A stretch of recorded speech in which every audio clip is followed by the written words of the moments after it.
property doesn't have to be saving up thousands of pounds, put it down on a deposit, and then saving up thousands and thousands of pounds just to buy your second home. This is what I would do if I had £1,000 to start in property. So there's two main routes you could go down, and it's either rent to rent or deal sourcing. Personally, I would go down the route of deal sourcing if I had no capital to invest. This is when you find a property or an investment opportunity, and then you find an investor, you match the two together and sell it for a fee. But you can't just go and pick a property and then just give it to the investor and expect them to pay you. There are some aspects to it. You've got to go and view the property. You've got to negotiate the price. You've got to make sure it stacks as a good investment and make sure there is a really decent return on investment. You've got to make this deal good enough for you to sell.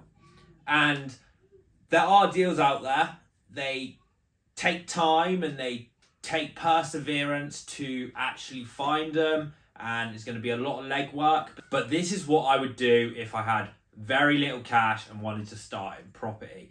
The standard fee for an investment property is £3,000, and this can go up to anywhere to £70,000. And yes, you heard me right. I know people that have sold deals, more larger deals, portfolios for up to £70,000 for a fee. Your second option would be to go down the rent to rent route.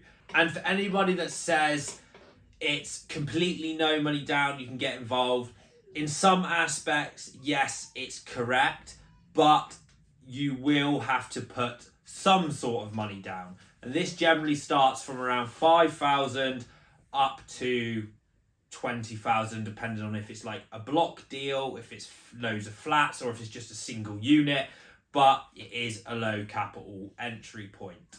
So with this, what you're going to do, you're going to go and find a property that's for rent. You are then going to rent that property from a landlord.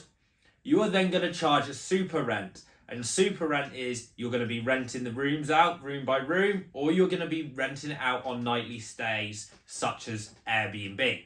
Obviously, at this point, you only have £1,000. That's not going to cover it. So what you would do, you would go and find an investor, and then you would present them the deal, and you would pitch them on a joint venture. So they would put the money in, you would put all the work in, furnishing the property and staging it, doing it up, and then managing it. They would fund the deal. This would then generally be a 50-50 split, a 30-70 split, or whatever you come to agreement. I hope this helps on how you can get started in property with very little capital and starting with only £1,000. Be sure to give us a follow on how you can get into property with low capital and how you can break out of that 9-to-5 job for the rest of your life.